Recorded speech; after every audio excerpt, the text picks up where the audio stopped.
Hopefully you've had a look at my haunted house walkthrough for 2013. Now I'm just going to give you some tips about how I put it together. One of the most important things is to have markings on the floor, and I have all the way through, because it's quite dark, a tape that you should follow, and when there's a double up area, which I've had, I have quite a few arrows being fairly clear. Now this is obviously a normal garage, so what I've done is I've actually used things in the garage to make the walkthrough. So that's an old chest there.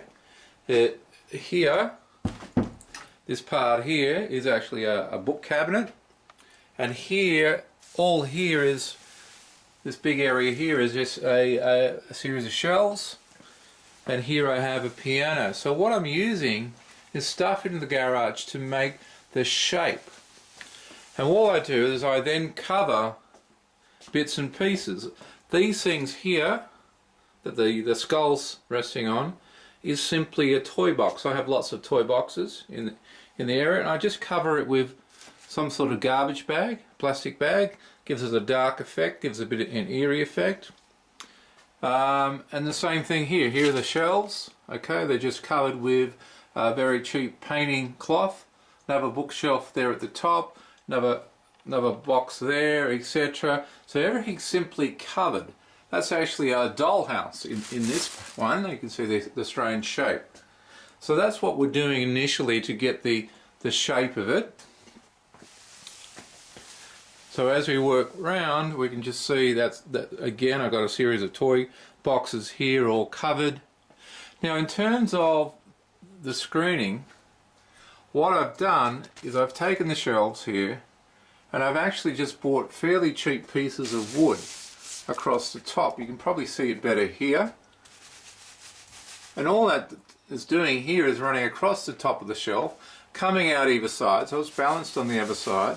And I've simply taped fairly cheap plastic drop sheets on one side, and I've got some Halloween curtain on the other. The same thing here.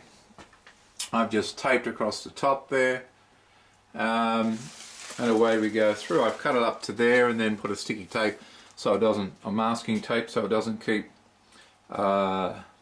tearing. Okay, I've built in various hidey holes. Here my 10-year-old daughter would hide and scare people with a fake hand and a fake axe as they come past. And the only thing I've done to the roof is put hooks in the roof. You can see there, and you can see further down where I'm hanging things from. Okay, now I've only got 2 PowerPoint areas in this whole garage, yet I'm running strobe lights, 2 fog machines, lights, etc. What I've got is gone out and got battery operated lights there. Those skulls are battery operated. Okay, this one here where the fog machine is and the lights are, that's actually close to a PowerPoint, which is in behind there. You can probably see over here in our butcher section there's the head, which one of my daughters has named Dylan for some reason.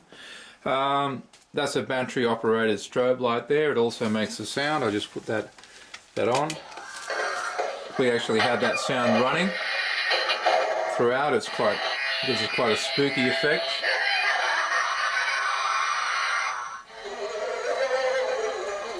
Just cut the sound. Okay. Around, as you can see, I've just got shelving that's normally in the garage, and I've just cleared it out and put body parts, etc.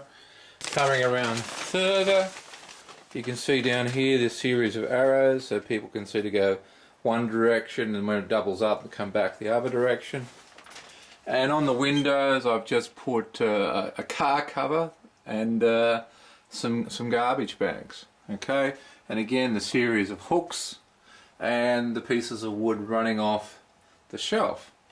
Now right in the middle where the coffin is, I've actually put our trampoline. So that is our trampoline from the outside, and I've just laid that on the side, and it's actually quite effective because it's black and it's eerie, but you can actually see through it. So you can see there, we can see the zombie heads on the other side. We can see Freddy Krueger a little bit coming through.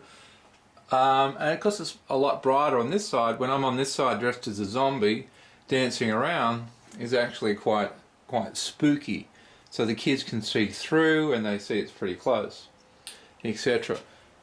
Here I've actually got this bed where this skeleton is tucked away. This is a hand chair that one of my daughters has in her room, and I put that here as the bed, and it's sitting on, I don't know how well you can see that, but it's sitting on our exercise or treadmill. So that underneath there, that black thing coming up here where the rest in peace sign is, etc., that is actually a running machine, a treadmill sitting under there. Over here behind the red is there's a TV cabinet there, etc. And down where Barry is, we saw Barry before in the other video, that's our other PowerPoint, and hence a fog machine down the bottom there, and a strobe light here hitting Barry. The cords run over the top, so as people come past, that's about 6'5", 190 centimeters over the top, so there's plenty of room. Everything is taped up. This is an old cabinet, plenty of tape on it, etc. I'll just come through again. There's our trampoline again, and here is some old pieces of wood. Behind that is a TV, so I've just done that up for safety, etc. And on this side of the trampoline there's a little gap, and this became my walkthrough area. So because I was scaring coming out here as people come around the corner and it's a zombie, and then I could also duck down past the scary doll and be on the other side of the trampoline, so I could actually work a fair bit of the room. And my daughter, as I mentioned before, was under that shelving. I'll come through to see it. So that ghost has gone off, but she was working under there. You can see she had a mask, a zombie hand, a little chair to sit on, and a fake axe, and she could work both sides as well. Hopefully that gives you a good sense of how to make a haunted house. Okay, that ghost is on a rope running between the legs of the trampoline. Okay, so hopefully you enjoyed that.